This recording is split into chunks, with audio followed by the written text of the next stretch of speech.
with liberty and justice for all.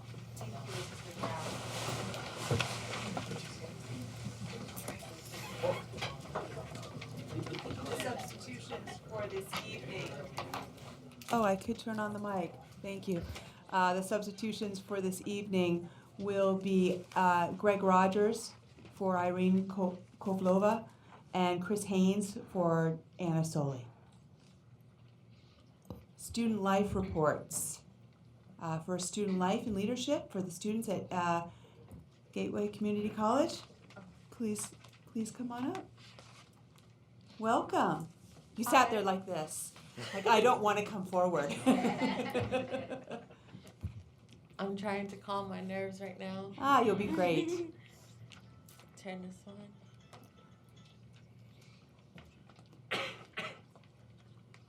Okay. Good evening, and thank you, President Livingston, governing board members, Chancellor Glasper, CEC, and distinguished guests. My name is Anaya Williams. I am the chair for the Student Activities Management Council, also known as SAM Council. At Gateway Community College, we offer many leadership opportunities. In the fall, 18 students attended the MCCD 3-day student life and leadership retreat at Pine Summit Camp in Prescott. We left there with an awareness on how to be an inclusive leader, how to market our events, and techniques on how to assess our leadership traits. In November, 32 student leaders attended an American Student Government Conference in Los Angeles, California. At this training conference, we learned recruiting and retention techniques from passionate presenters. The real power of the conference came from the making connections with our student leaders from across the country. While in Los Angeles, we took this opportunity to visit the Museum of Tolerance. The museum challenged us to understand the history of the Holocaust and examine the many forms of prejudice and discrimination in our world today. This year, the MCCCD Leadership Institute will be held from May 17th to the 22nd at Chandler Gilbert Williams campus. What is Leadership? Leadership is a 6-day leadership experience offered to students across the United States. 7 students from Gateway will participate in team building and individual character building activities that will focus on leading and integrity. Next is a presentation about Gateway campus events and activities. Good evening, my name is Arsenia Zlatichanin and I'm the events manager of the SAM Council. Gateway Community College offers several events and activities where students can volunteer and get involved in program planning and club events. SAM Council hosts several activities on campus, including Pizza with the College President and Gateway Community College Holiday Buffet, which is open to our students and their families. Student Life and Leadership also volunteers with City of Phoenix Neighborhood Program. This program assists residents who have current violations on their property and are unable to correct them due to physical limitations or financial hardships. Our students help these residents by trimming low-hanging trees, cutting grass, painting, and relocating personal items. SAM Council also hosted a monthly family movie night on campus where we had over 150 in attendance, which included students, faculty, staff, and community members. And the best part, it was all for free. Tomorrow, March 25th, we will host our spring event. This year, SAM Council helped with planning for the Gateway Student Success Fair, University Transfer, and our annual Spring Fling, creating our block party theme. Spring means clear skies, sunny days, and Gateway Community College's annual Gacoland Carnival. Every year, Gateway students and staff gather on campus for food, fun, entertainment, and good company. At the Student Success Fair and University Transfer, students will learn how to become a successful student, engage with faculty and staff for supporting in completing their goals, connect to the resources they need to succeed while they're at Gateway, and discover their next step with any of 20+ university transfer partners. Thank you so much. Next is Zoe Caetano presenting clubs and organizations.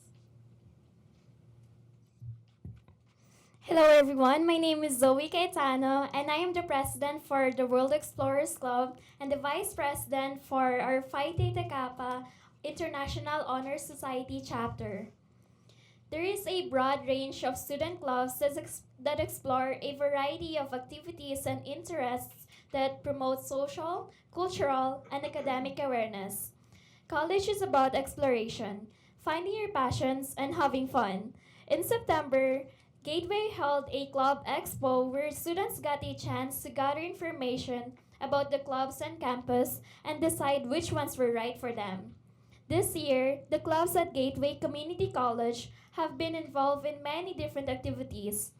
Student Nurses Association collected over 1,200 canned goods for St. Mary's Food Bank. The World Explorers Club, along with several other clubs, volunteered and participated in the 90 Minutes Around the World event, a celebration of diversity through international food and entertainment at our multicultural campus. Geckos in Action volunteered for the Hot Chocolate 15.5K racing event.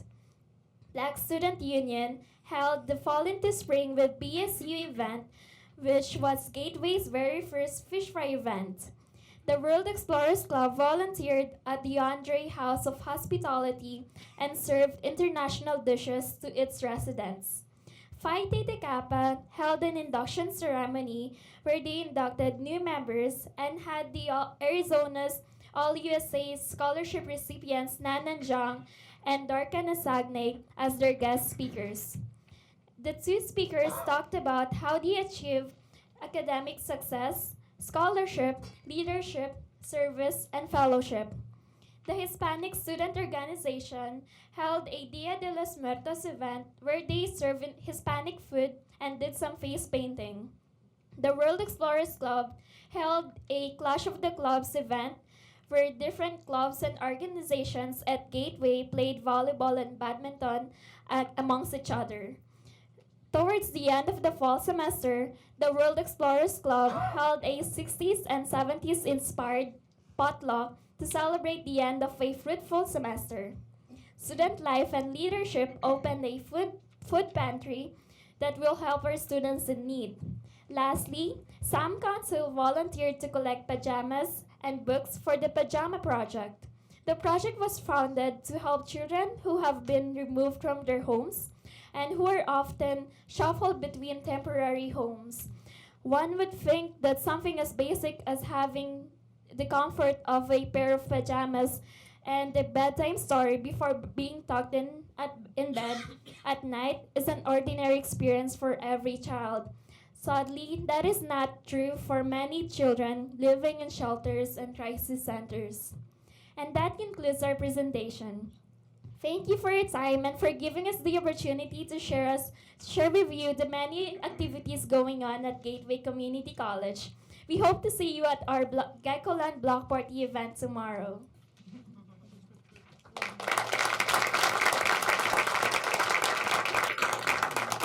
Members, any comments? Well, don't go anywhere. I am just so touched that not only are you bringing by the way, your speech was quite good. So you did a fabulous job. You're bringing about leadership, you're cultivating leadership, and I can only hope that you three are our models for the next leaders for tomorrow. The cultural awareness that you bring about on campus and bringing together your community is such an important spirit to that college and to all communities. And thank you, ladies, for working so hard. Could you tell me within 2 or 3 words, what have you gained that you will take on into the workforce from working so hard for the campus? Not just your scholastics, but your inner scholastics, what you just shared today. What will you take with you? So from both of us? From all three, sure. I know for me, it will be networking. I learned a lot of networking skills and also communication. Just being open with our student leaders and making sure we continue to talk and learn from one another. Fabulous. Also from me, networking, and also it's really good, like leadership skills and Excellent. For me, especially, it's networking and being a strong leader, and also adapting to different cultures and different people, and especially because Gateway has a lot of international students, and I learned to have a conversation with different people with different cultures. Thank you, so important. You guys were excellent. Thank you. Thank you again. Okay.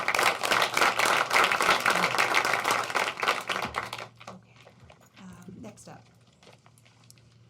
Citizens, I'm sorry. Dr. Sherry Olson, South Mountain Community College, Faculty Emeritus Distinction Award. President Livingston, may I approach the podium? Please. Thank you.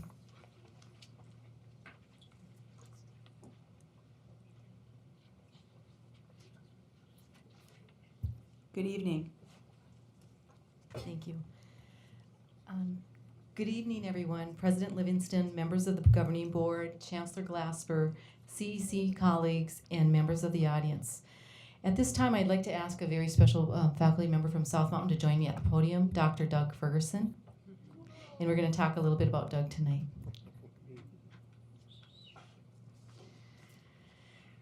We'll hold our applause, Doug. All right. I didn't want you to feel left out. Okay.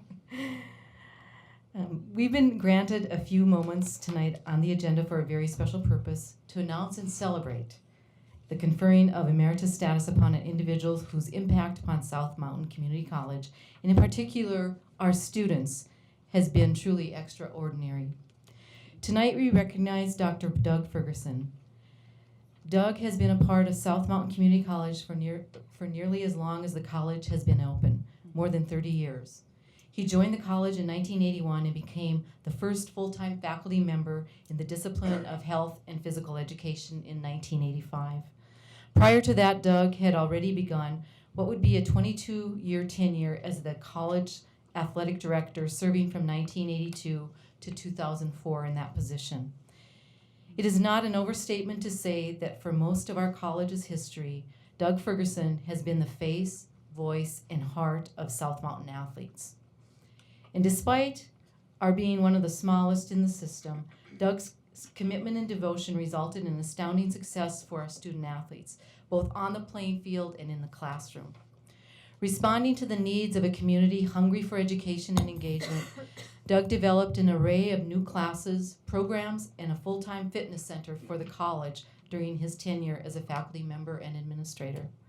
His tireless efforts brought a winning tradition to the college's basketball, baseball, softball, and volleyball programs, and culminating in bringing the first of what would be 4 national championships in men's golf, starting in 2004.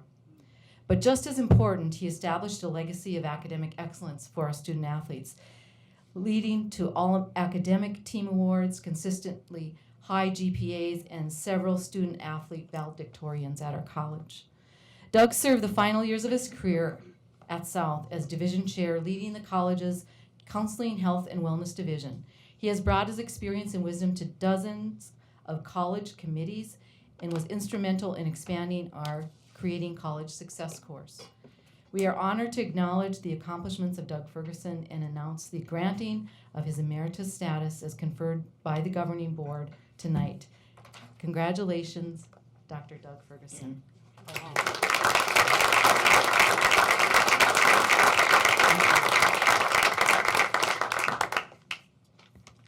You mean I can say a couple words?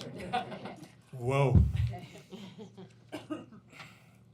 Thank you very much, board members, for this honor. I wanted to share with you some thoughts, and I'll keep it very brief, some secrets. And when Dr. Olson came on board, I said, hey, if you want to know what's going on, I'm the guy to talk to.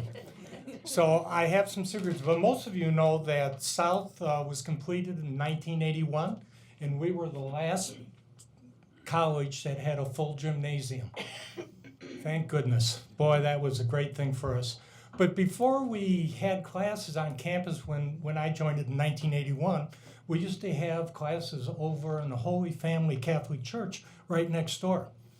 And we used to have some English classes in there, and believe it or not, during some of the classes, there were coffins in the room. So we would tell the instructor, God, people are dying to get in. And then once they got in there, they were dying to get out because of boredom. But of course, Jackie Japp was our instructor, so she was one of our better instructors, so we knew there was no problem. But most of you probably don't understand or remember that Earl Wilcox was our first athletic director, and he did a great job in getting the program started.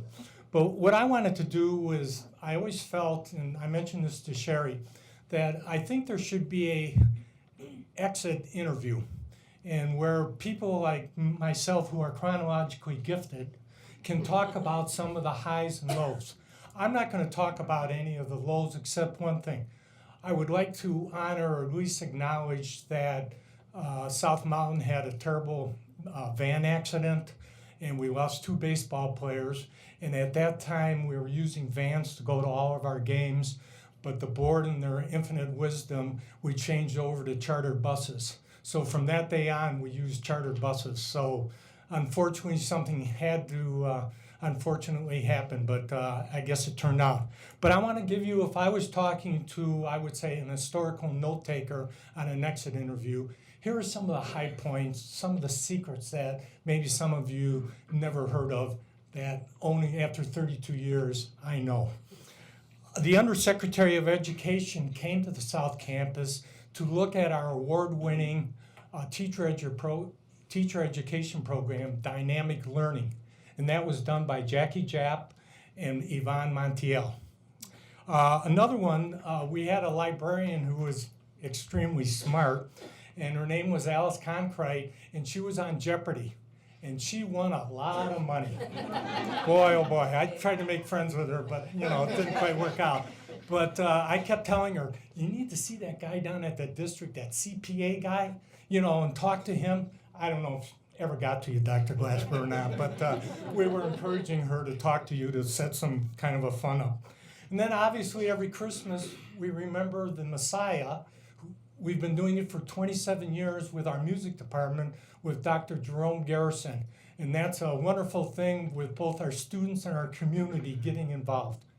And then last but not least, as Sherry mentioned, our 4 national golf championships with the men, which I was part of some of those. And I don't want Chris to give away any secrets, but Chris was also the athletic director when some of those were won. But anyways, those are some of the secrets. Those are some of the things I would share with an exit interview, and maybe some of our other sister campuses can do that, keep historical perspective, so maybe when a new person comes on board, they can kind of look at it and get an idea. Once again, thank you, members of the board. I really appreciate it. It was a great honor serving Maricopa Community Colleges.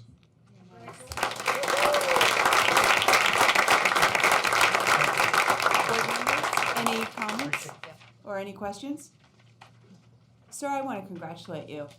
32 years within education, wearing many hats in different locations, meaning sharing facilities and coffins, and a host of other stories that I'm sure you could stand here and tell for hours. Thank you so much from the bottom of my heart, and of course the boards. Thank you Great. so much. Thank you. Good health, everyone.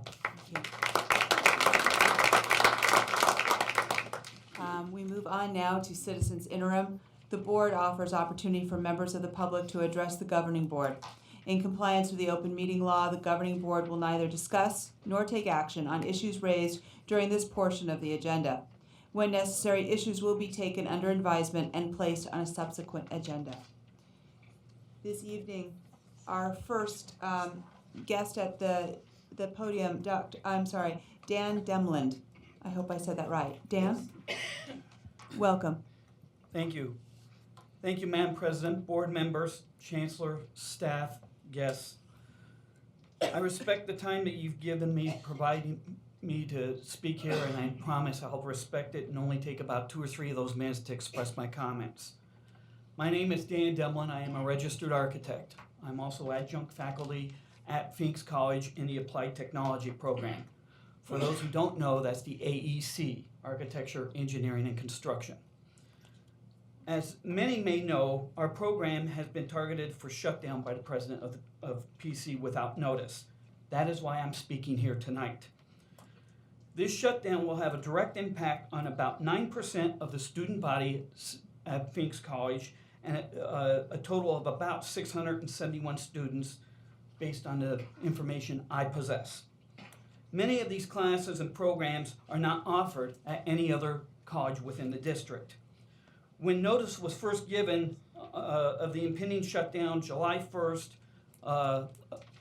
last October, I believe it was, I requested a meeting with the president of Phoenix College. My response was a thanks, no thanks response. But thanks to Dana Sarr, I did eventually get that meeting in December. Facts did not hold sway in that meeting. As a consequence, nothing resulted from that meeting. It was made very clear to me by the president of PC that the decision was based on a deteriorated relationship with a previous program director, and PC's long-term health, fitness had no consideration for the decision. The PC president claimed that the past program directors would not update the program per directions from the PC president. That is a failure of leadership. As a leader, if the PC president could not get those past program directors to comply with such directives to update the program, it was the PC president's responsibility to find someone else who would. If the president finds these program failures enough to terminate the program, why should the PC president not experience the same fate? After all, leadership is a direct accountability response to the team. It is clear to me that there had been a long-term agenda by the president of PC to shut this program down, as demonstrated by the lacking of filling faculty positions over the last year plus through retirements. And then this year, this semester, at the close of our final semester of the program, the selection of an unqualified interim program director. My students are being adversely affected by this process. Remember, as of now, the only thing they know officially is that the program ends at July 1, no matter where they stand, whether they complete their program or not. There has been more classes canceled this semester than any other semester, and this is the final semester of this program than all the other time I've been here at Phoenix College. My first assignment this semester had 4 of 18 students submit. 4 of 18. This is a direct response to the feelings of these students, the despair that they have. Last night, I had only half my class show up. Students are being adversely affected by these events, and no one's listening to them. It appears that their only voice is me. They need to know about their future. They need to know now. This board needs to provide direction and certainty to them, and if no one else from the district administration will. I believe it is necessary that these events be looked at in a public meeting by this governing board, either at the next meeting or in a special meeting prior to that. Time is of the essence. This board needs to present these events and facts, and the board must seek its counsel in executive session on potential liabilities the district may be facing. This past summer, I had to take EDU 250 in order to continue to teach. It was a very interesting class to take. That class taught me that my syllabus is an incredibly important document. For lack of a better word, that syllabus constitutes a contract, a direct contract between me as the instructor and my students. My past college experience teaches me that the published program, which is usually found in the college catalog, constitutes a very similar contract between the college and the students. With the current unannounced shutdown, the way it's happening, these students who are in the program right now will not have a chance to complete their program, period. If this could very well be determined as a breach of contract, and in legal terms that would have treble damages, which is 3 times. This could even become an actionable by class, which may even invite punitive damages. Again, these are issues that this board needs to have with their counsel. 30 Yes. seconds. Okay. Real briefly, one of the problems that we've had is the dishonesty in the way this has been presented. The letter sent out to the board, to our students and to staff, said that the program was being closed because of declining enrollment. Yet the FTSE report that published by the president and PC in September of 2000, the beginning of the school years, shows this program is the fastest growing, one of the fastest growing programs at PC. This needs to be discussed here in a public forum, not behind closed doors in the PC president's office. These students have a future. I have been contacted by the Phoenix Union High School District to open up a program where we could interface and have potential recruits for them and for us. And I can't even continue those talks because of the murky future that this program has. I ask that this board look at it somehow and see what we can do to help my students. Because right now, this last semester, the program's in shambles, and it's from the approach. Again, thank you very much for your time. Thank you, sir. Dr. Charles Townsell, representing the NAACP State Conference. Dr. Townsell?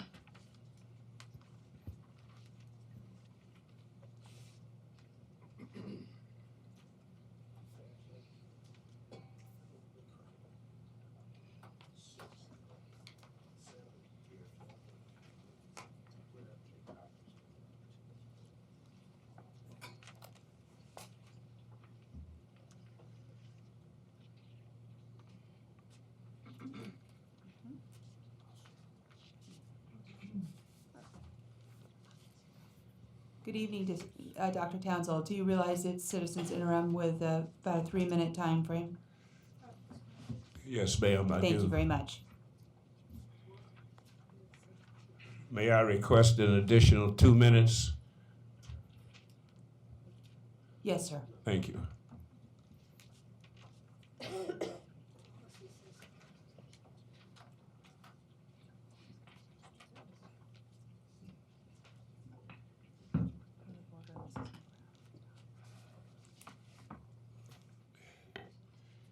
The nation, a few weeks back, celebrated the great march from Selma to Montgomery, Alabama.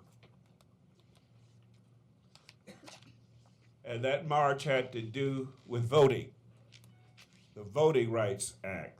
All of you are educators, so you know what it was about. I was on that bridge that day.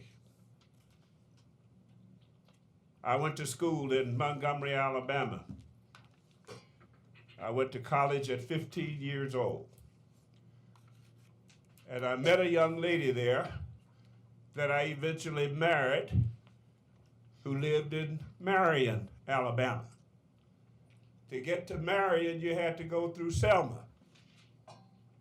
So we were married in 1952. I think I was about 19 years old.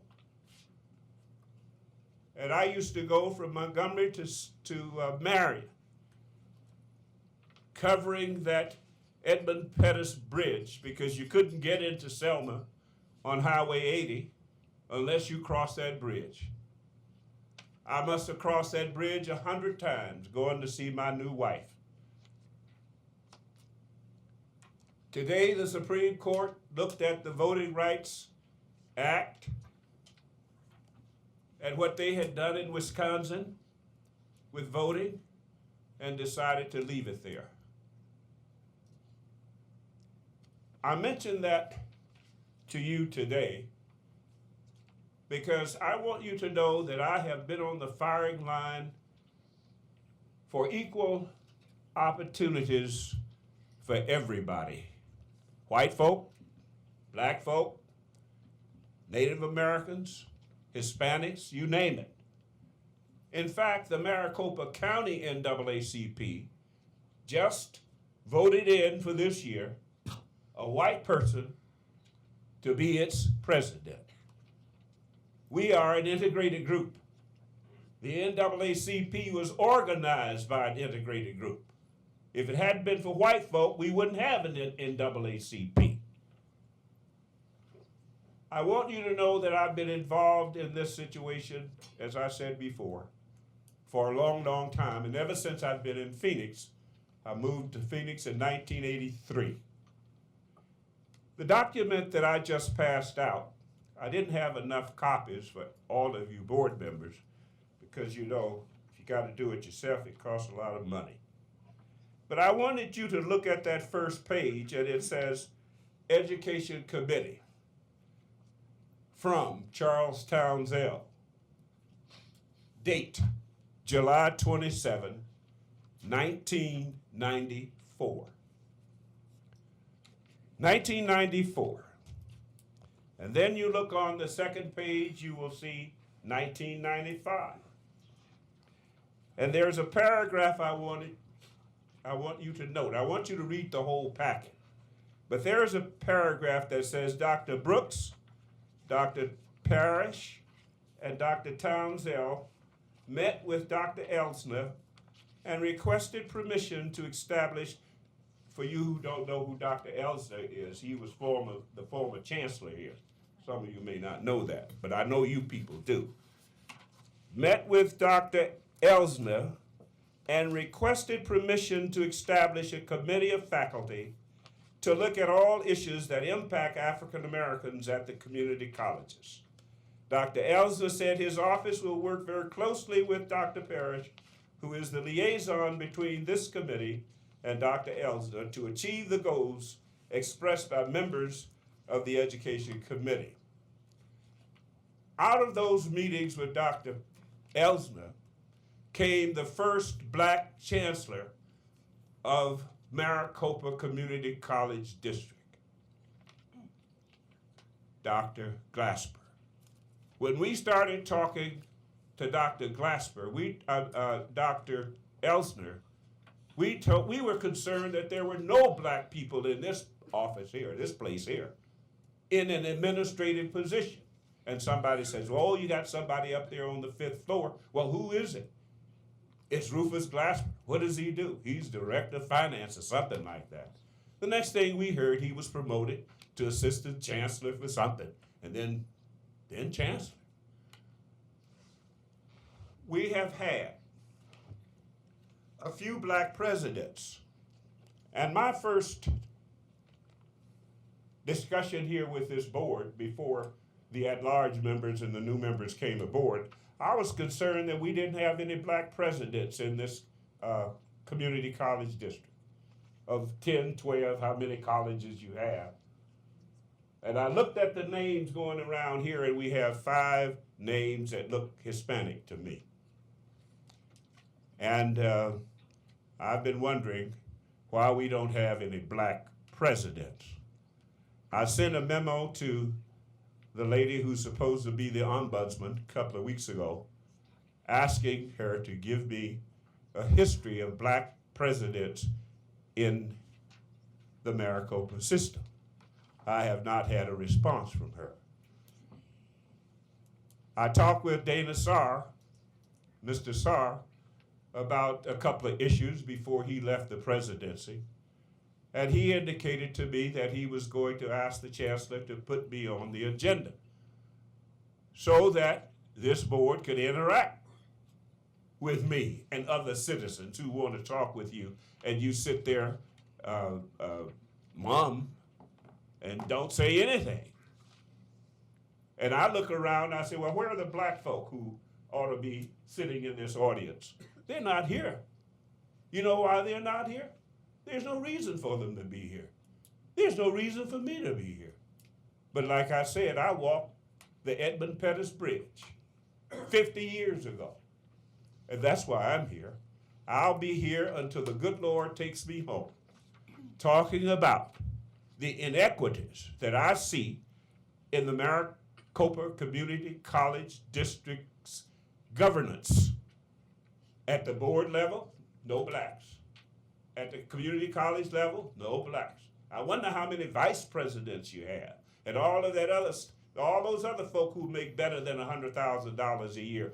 And I have a document that shows 265 people in this college community makes better than $100,000 a year, and I'd like to know how many of them are black. Now, I'm going to close by saying, Madam Chairman, the last time I was here, which was a month ago, Yes, sir. I spoke to you and that board about Dr. Cleopatra Martinez. And I've been talking about her Sir. since last March, a year ago. Now, you read something about something would be on the agenda, but I guess it wasn't important enough for you to put it on the agenda. And I sent you an email, 2 emails, and you didn't respond. I called and left a message on your cell phone, and you didn't respond. And I was wondering whether or not your presidency is going to be just like the rest of that board. From last March, since I've been here, last March, I came. I told this board I was sick. I had heart failure. I still am sick. I have heart failure. I had a tough time today. But the good Lord allowed me to get out of that bed and come here tonight and speak to you about your dereliction of duties. You have an obligation to respond to this community. And my representative, Mr. Gutierrez, I've been talking since he's been appointed to this board and then finally elected. And I need to talk to everybody about how he got elected. But he's my representative. And he has not had the decency or courtesy to say to me, well, Charles, I know where you're coming from. Maybe because you already got 5 Hispanic presidents. Sir. Sir. But anyway, Sir. I'm closing, Ms. Livingston. I'm closing right now. But I guess you can understand how I feel. I'm not bitter. I'm not angry. I speak in a forceful voice. I've always done that. But I just want to see equality and equity, and I want to see some black faces at the administrative level. And I want to see justice done to Dr. Cleopatra Martinez. And I'm asking you again to put her on your agenda and put me on your agenda. I want to be on your agenda so you won't have to say you got 3 minutes and I have to ask you for another 2 minutes. If we're on the agenda, I could talk, we could interact for about 15 or 20 minutes. That's all I want. And you guys won't even allow citizens to do that. And I think that's, what was her name? Deborah Pearson or something who was up there before? I think she decided she'd leave the board because it was dysfunctional. Sir, may I answer your question? Yes, Since you ma'am. directed it to me. Yes, ma'am. All right. If a question is directed to one of the board members, we have the opportunity to reply. You asked me a direct question. Will I sit upon this board and be like, quote unquote, as your statement said, all the other presidents that don't take this to the direction that you would like? Was that your question to me in No, some sort? that may not have been my intention. Okay. My intention was maybe I was a little upset because when I first talked to you a couple of times, I thought you were the greatest person on the face of the earth. That there would be new blood on this board that was going to do some different kinds of things. Mm-hmm. For instance, this gentleman over here, Doyle Burke, I guess. Mr. Doyle. I talked to Burke, Mr. yes. Burke. I talked to Mr. Burke I at one time. I would point of order. Madam Chairman, the citizens interim reads absolutely clear. I understand. I'm An just opportunity for members of the public to address. And it reads, in compliance with the open meetings law, the governing board will neither discuss nor take action on issues raised during this portion. no, You but didn't have to say that, Excuse Mr. me. Gutierrez. She already told me Whether that. or not, Mr. Gutierrez, I'm Counsel, answering the question. Whether or not, I have a point of order, Madam Chairman, Yes, and you you will do. allow me to complete my point of order. I apologize, Whether sir. or not Mr. Townsend makes accusations against Dr. Townsend. or accuses you or asks questions, the law nonetheless is absolutely clear. And the law is that the governing board will neither discuss nor take action on those issues. So, Madam Chairman, my point of order is I believe your questioning is inappropriate and contrary to the law. Don't let them you're the president. You can do anything you want. You're president. Mr. Gutierrez has a point. I am just doing what Citizens Interim Well, you oughta- states is, excuse me, I have the floor, All right. that I may respond to a question. And yes, I may if it is directed to me. Not according to the law, Madam Chairman. According to your procedure, is contrary to law. The law is absolutely clear, Madam Chairman. Mr. Townsell, I respect your time at the podium. I respect our conversations. And I say nothing further other than I will always take your emails, read them with diligence, and listen to your requests via phone. I will do what is asked of me. And tonight, that's not allowing me to answer your question, which is, that was my answer. That's all I wanted to say. I will be a fair voice for this board. Thank you, sir. Thank you, Madam President. And if the board had a process that would give Mr. citizens Townsell, an we're done. opportunity to talk, then we I would have understand. to extend it.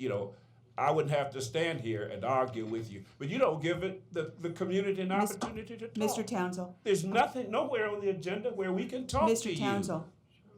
And you need to change your policy to deal with that. Mr. Gutierrez, I'm continuing. First of all, I would like to apologize for not including Mary O'Connor for the substitution for Steve Helfgott, and I apologize on overseeing that. Can we please move along to the Chancellor's report? Dr. Glasper? Madam Chair, members of the board, I would like to start off with just a general comment on the budget that was signed by the governor. All of you are aware that these are unprecedented times for the Maricopa Community Colleges and also Pima Community College, representing the second urban district here in the state. For in excess of a little over 50 years now, we have been in statute with a line that read the Maricopa Community Colleges, and we were there and received appropriations. And effective July 1st, we will have 0% funding from the state of Arizona. But what's most heartening is that the Maricopa Community Colleges will no longer be in the state statute. I think that sends a message that we need to take very seriously regarding how we will proceed moving forward.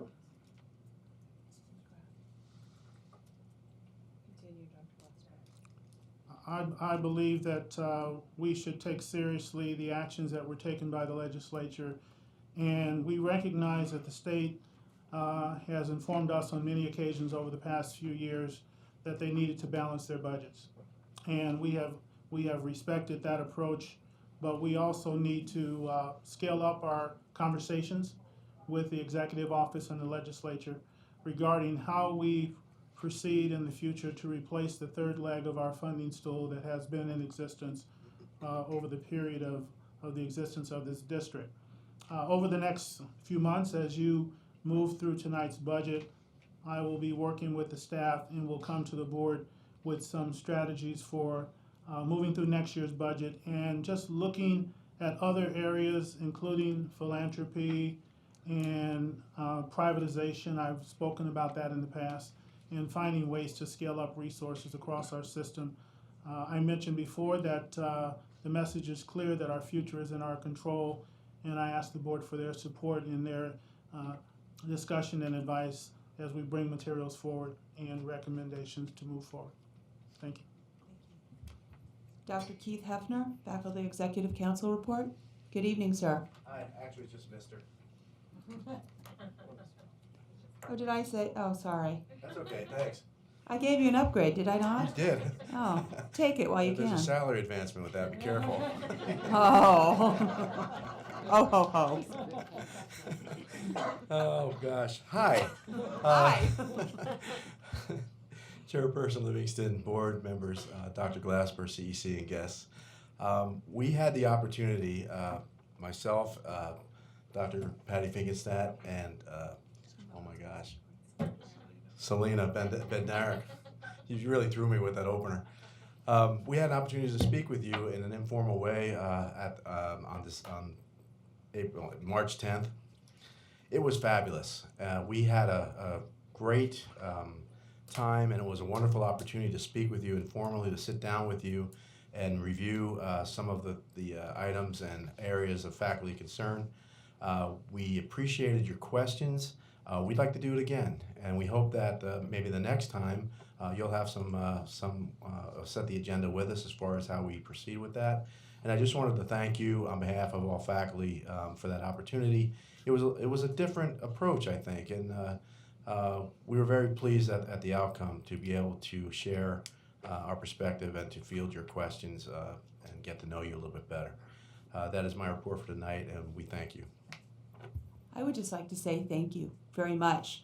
I believe I had a great time. I believe everyone else had a great time, and if not, I'm sure they've already told you. No, I'm just kidding. As I've already anointed you doctor. Thank you very much, and we look forward to more meetings with you. You and your entire massive amount of faculty behind you all run this show. Well, no, okay, maybe not today. All right, it's not a massive group, but you know what I mean. I do. Okay, thank you very much. Employee group reports, Mr. Dan Houston. You don't have one today? Okay, thank you, sir. We're going to now move on to the approval of the order of the agenda. Motion to approve. Second. Any discussion? All right, all in favor of approving the order of the agenda? Aye. Any opposed? Okay, it so passes. Consideration of consent agenda action items. Does anyone wish at this time to remove any items from the consent agenda? No? Yes. All right. It's been moved and it's seconded, so all in favor of approving the consent agenda? Aye. And opposed? Excellent. Consideration of non-consent agenda items. Chancellor, 13.1, approval of authorization to sponsor a single charter school. Would you care to comment? Madam Chair, members of the board, you have in front of you an authorization, and it is recommended that the governing board authorize the chancellor to exercise the statutory authorization granted under Arizona Revised Statutes 15-183C for the purposes of sponsoring a single charter school contingent upon establishing the appropriate MCCCD structures and identifying the required MCCCD expertise to perform the statutory responsibilities of a charter school sponsor. And this item is before the board tonight for action. And if you require an additional questions regarding the requester, we have representation in the audience. Any questions for Dr. Chancellor or representation? Move approval. Okay. Second. All right, all in favor? Aye. Opposed? 14.1 is approval of EMCC 5-acre land purchase. Ms. Thompson, would you care to comment? Madam President, members of the board, this is a 5-acre purchase that is recommended. It is a parcel of land that the district had previously owned and had sold at one point when it was considering a partnership with the West Valley Arts Center for the development of performing arts facility. That partnership didn't end up working itself out, and now the West Valley Arts Center would like to sell to the district for Estrella, and we very much recommend its approval. Any questions for 14.2? All right, can I have a motion to approve? So moved. Any comments or, okay, very good. Vote all in favor? Aye. Opposed? Mr. Sarr, okay, it is passed. 14.2, I'm sorry, yes, 14.2, the Emerald Point Building District Office. Ms. Thompson, would you care to comment? Madam President, members of the board, the Emerald Point Building is the small green building just to the west of this building, and mostly it is ITS, the District Office Information Technology Services, that occupies that building. As we have been strengthening our IT function, we're adding more staff, so they've had a need to add more workstations, and part of that involves some improvements to the mechanical and electrical systems, and we recommend the approval of this item. Thank you. Any questions? Motion to approve? All in favor? Aye. Opposed? It has passed. 14.3, Ms. Thompson, this is the approval of the dental clinic. Karen, any comments? Madam President, members of the board, some time back, the district purchased for Phoenix College a facility that is where its dental, allied health and dental clinics and programs will be occupying, and this is a request to purchase some equipment for the dental clinic. Any questions? Comments? Okay, motion, please. So moved. Vote, all in favor? Opposed? All passed. Ms. Thompson, this is 14.5 is the approval of Gateway Early College high school proposed budget revision. Any comments? Did I miss one? I apologize.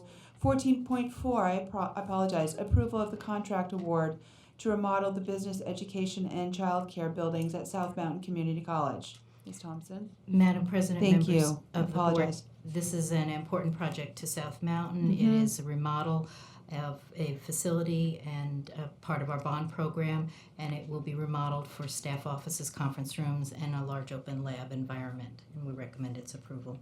Excellent. Any comments? Thank you. Any second? Good. All in favor? Aye. It has passed. I apologize, South Mountain.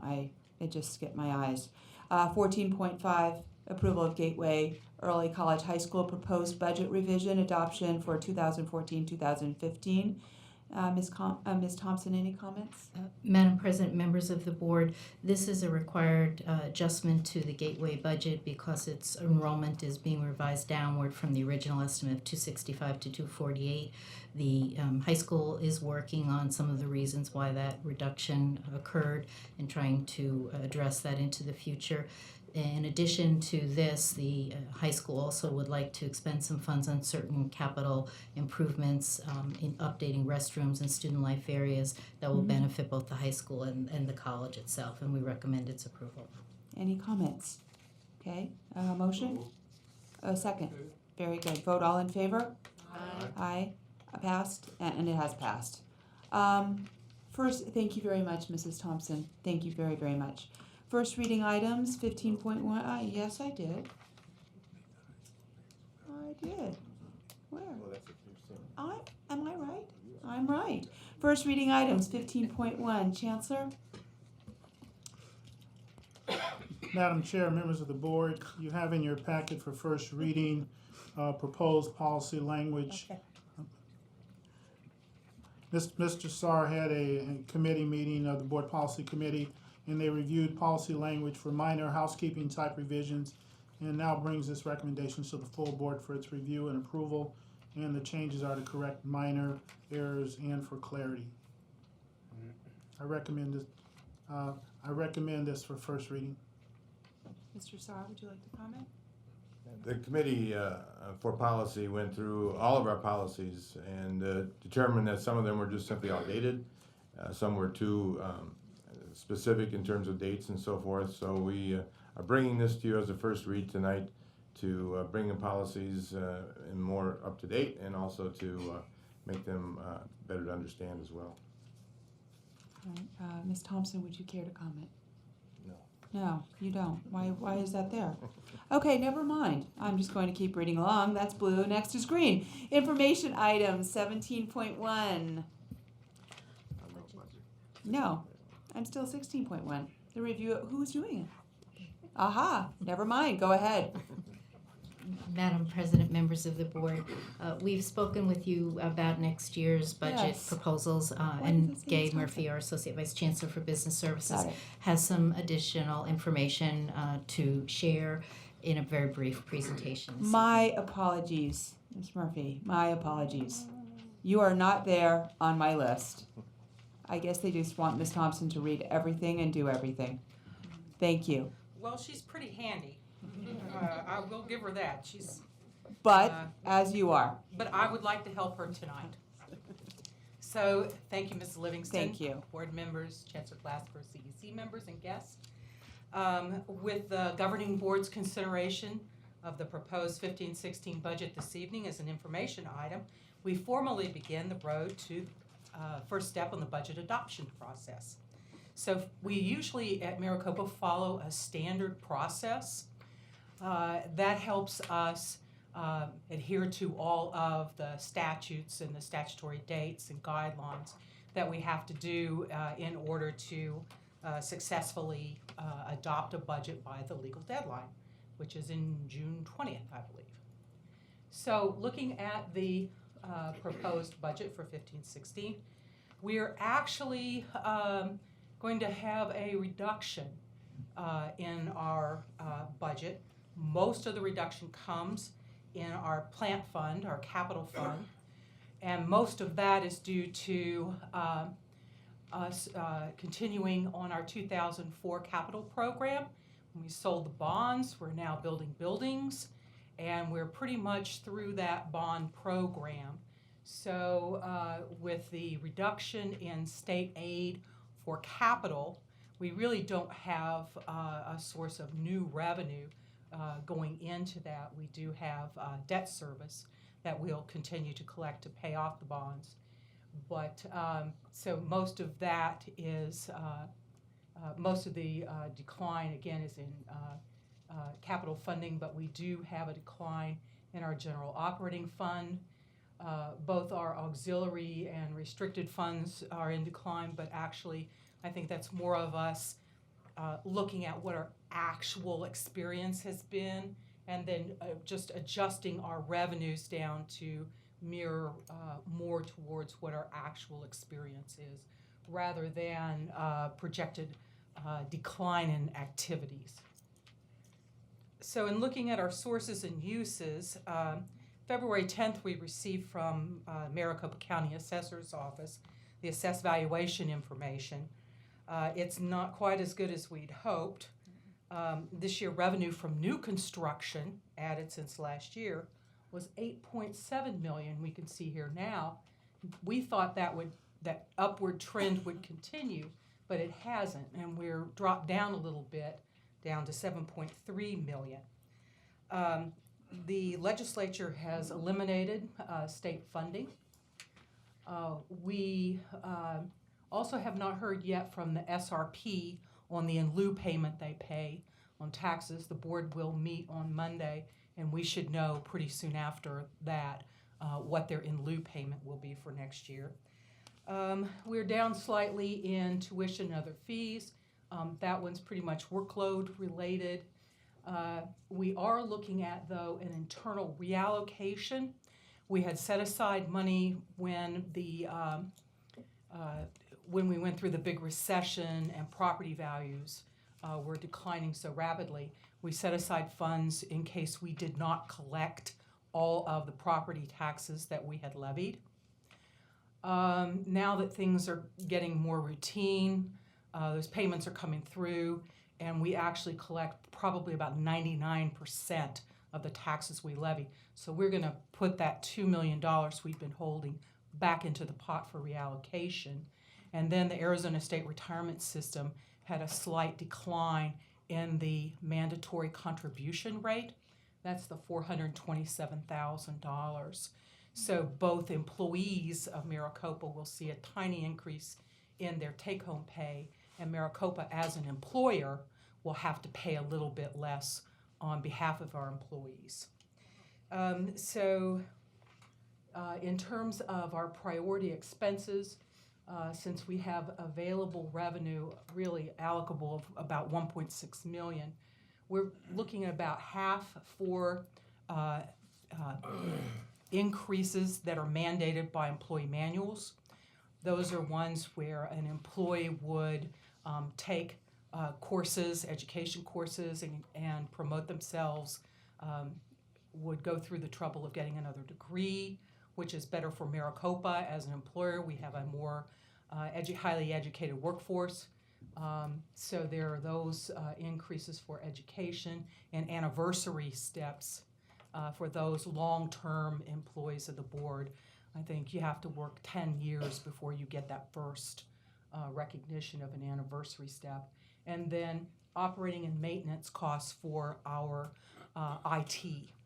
So part of this will be maybe adding some new employees, and part will be the licensing costs for technology. As we were talking a little bit about the tax levy from new construction, I was saying, 8.8 million, that's about where we were this year. Next year we dropped down a little bit. We're nowhere near as high as we were before the housing market dropped. We were up at 18 million per year just in revenue from new construction. So we're going to probably have to be more conservative in our estimates in new construction, but I'm hopeful that eventually when things get worked out, that we'll start to see annual revenue above the $10 million mark. We're just not right there yet. It sounds like the construction market may be a little soft still. So in terms of what we've done at Maricopa to help address our revenue problems is, in addition to making internal cuts, about 4 of the past 8 years, we have had a tuition and a tax levy increase. The rest of the time, we have made the budget work with no additional tuition rate increase and just the revenue from new construction added since the last fiscal year. And in terms of the state aid, one thing we will know for sure next year is that in future budget planning, we won't include an estimate for state aid. And the legislature in the past had merely said, we're not going to appropriate it. And they'd said, notwithstanding the statute, we're not going to make an appropriation. This year, as Chancellor Glasper said, they went in and actually changed the statutes so it prevents us, it basically takes us totally out of consideration. So even though residents of Maricopa County may pay their taxes to the state, we're not going to receive as residents any kind of offset for state aid. And that presents a problem for us for the future. As Chancellor Glasper said, it just makes it more challenging for us in order to be successful, in order to continue the vibrancy of the district. We're going to have to look more towards some other revenue streams, and hopefully we'll be successful at that. Thank you. Thank you. Any comments or questions from the board? Nothing? Ms. Thompson, do you care to comment on any portion? Thank you very much. Probably not the most fun part of the day. It was, actually. I had a lovely meeting with the Budget and Finance group, and we went page by page through the budget. And they're very quick learners. They're dedicated. They are very dedicated. Thank you very much for your time. Ms. Shelton Johnson, 17.1 review of employments, regular, short-term, and specially funded. Thank you, Madam Chair, members of the board. For the month of February 1 through the end of February, we had a total of 25 new hires. 10 of those were regular, 10 short-term, 5 specially funded. We also, for that same time period, had 14 separations. So we celebrate with our new employees and congratulate those who have moved on. Thank you very much. Any comments or questions? All right. And review of separation, 17.2. Any comments? Mrs. Shelton Johnson, please. Madam Chair, members of the board, I combined those. Okay, Yes, thank you thank very you. much. Moving on to monitoring reports, 18 business services, 18.1 the budget analysis report, Fund 1 general unrestricted fund for the 8 months ending February 28th, 2015.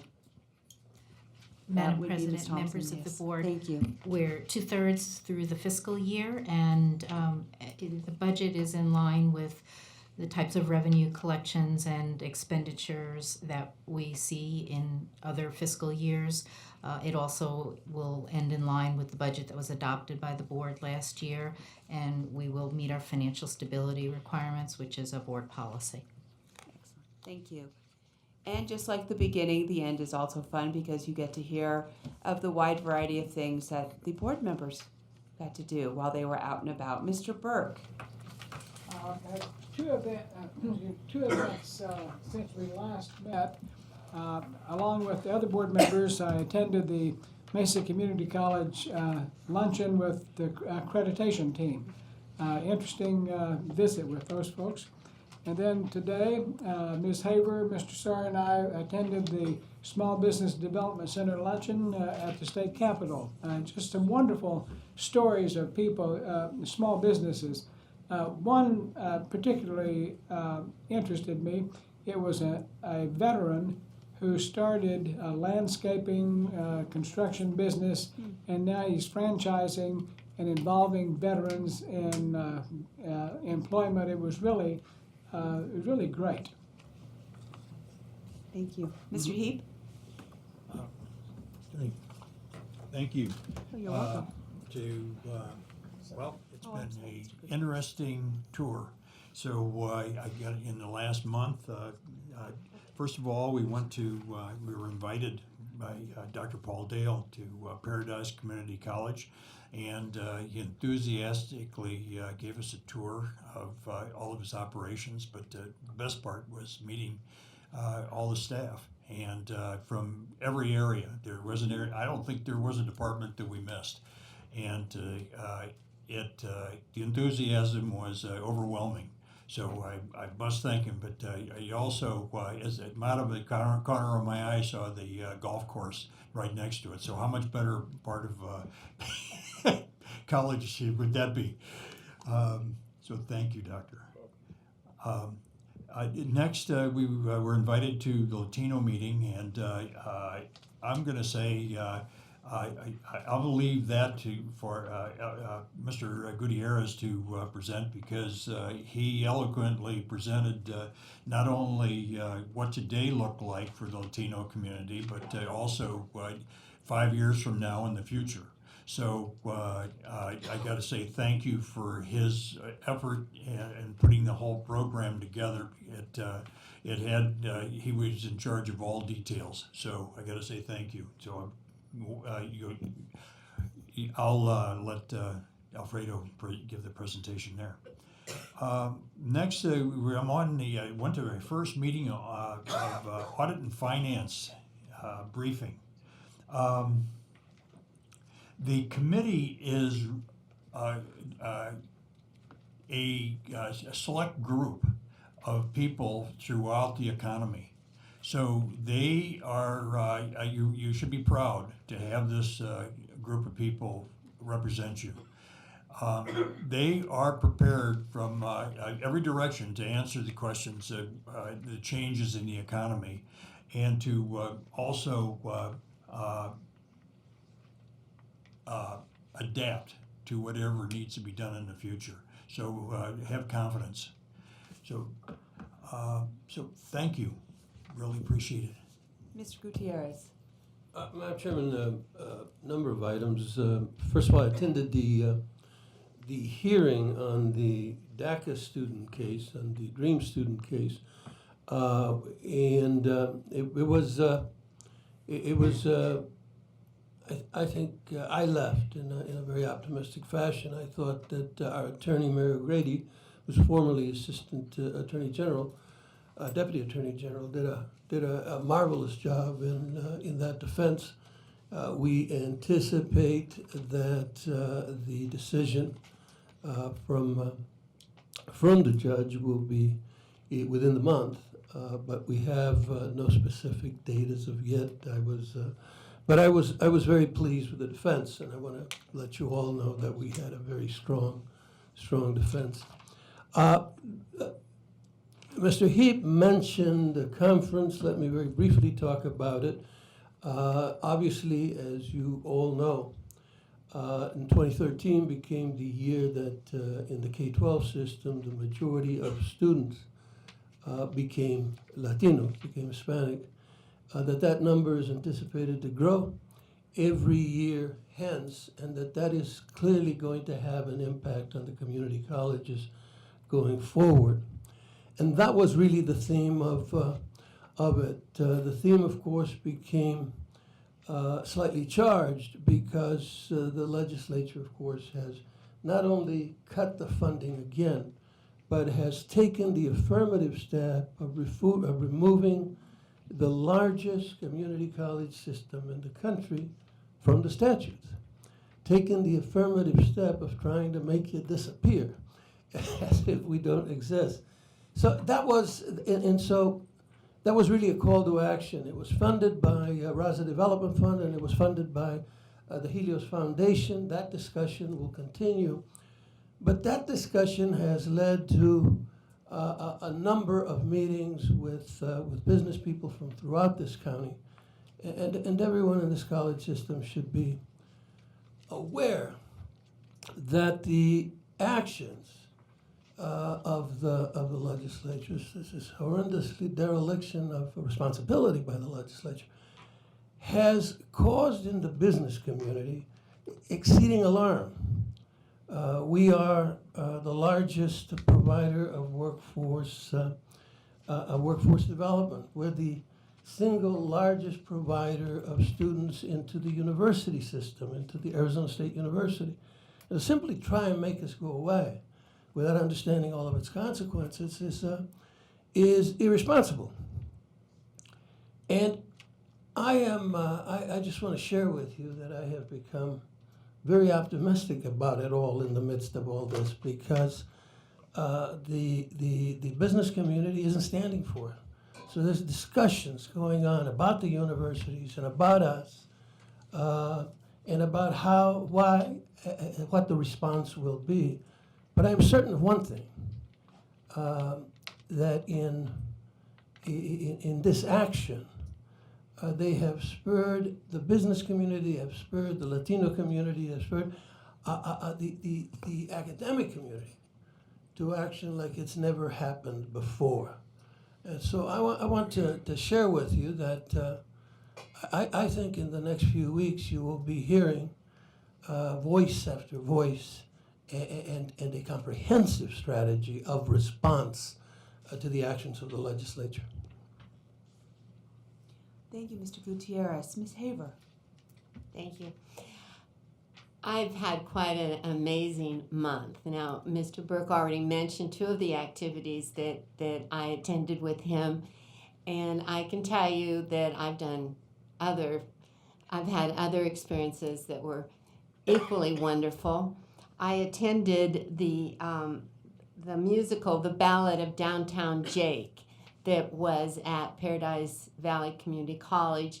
It was an original musical by two of the faculty members. They had been working on it for 10 years, and it was quite amazing. A very sad tale of a musician who had become a dope addict, but it did end up with a happy ending.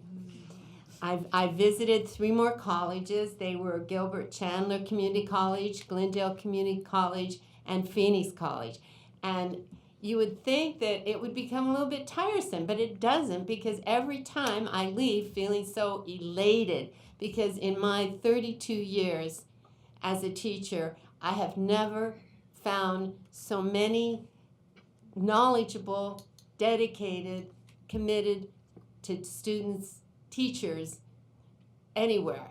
We have amazing, amazing instructors for our students, and I just have to congratulate all of you that have had a lot to do with that. Thank you. Mrs. McGrath. Thank you, Madam President.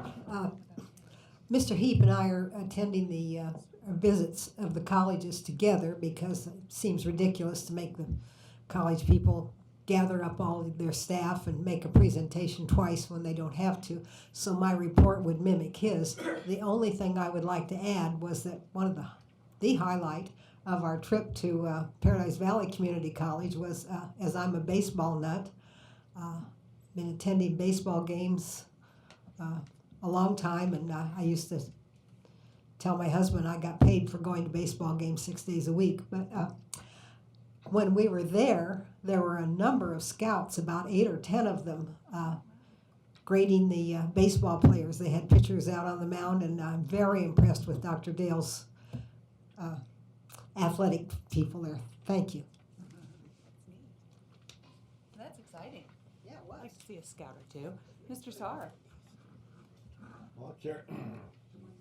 I'll carry on with athletics. I want to congratulate the men's basketball team and the female basketball team at Phoenix College. The men finished the year in third in the nation in Division II, so congratulate them for us when you get a chance.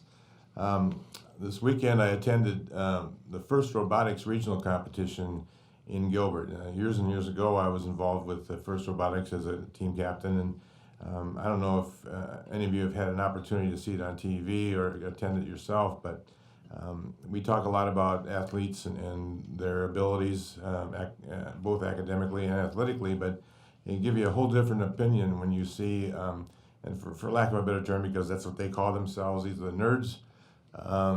In the robotic competition, obviously we're famous here in Arizona for the Carl Hayden robotics team that beat out the likes of MIT and Stanford as seniors in high school.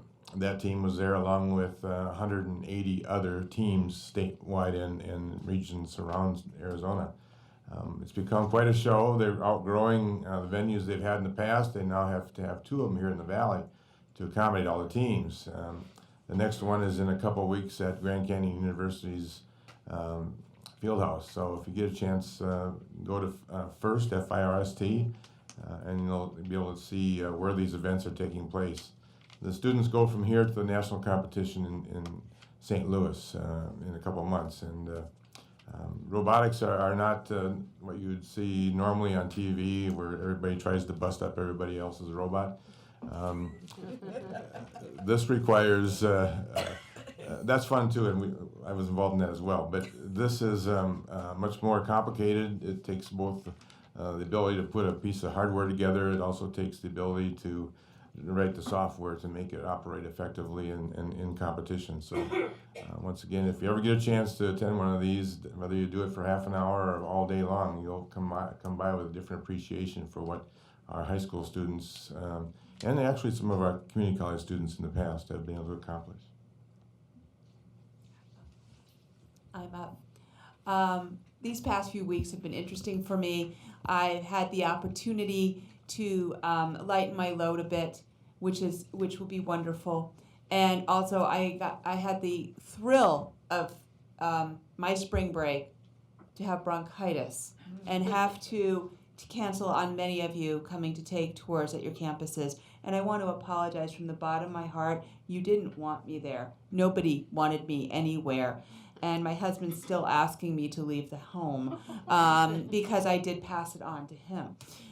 I thought we had to share it. I don't know. So I do look forward. I have gone to Gateway, and I thank you for that tour immensely. I'm coming to, I went to Phoenix College to meet with Dr. Sully and have a marvelous tour. And I love the combination of the new and the old, the history and yet the modern. Fabulous afternoon. And I'm coming up next to Paradise Valley with a few other evening events. And I just so wish during the day I wasn't teaching and I could be at more things, but that's not the reality. So this summer, please keep me busy. Any events you happen to have, and I will be on all your campuses, I promise, by the end of June. And I look forward to it. I really do. And I'm so thankful that I get to hear all these marvelous reports, because without some eyes and ears out there, I wouldn't get to hear everything. And I had no idea Mrs. Heap was, Mrs.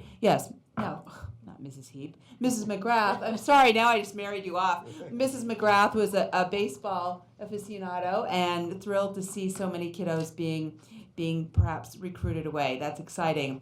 One more announcement, and that would be our next board meeting, which is April 28th at 6:30. So board fans, mark your calendar. And with this, can I have a move to adjourn? And we adjourn. Thank you for coming. Have a great night. Safe travels.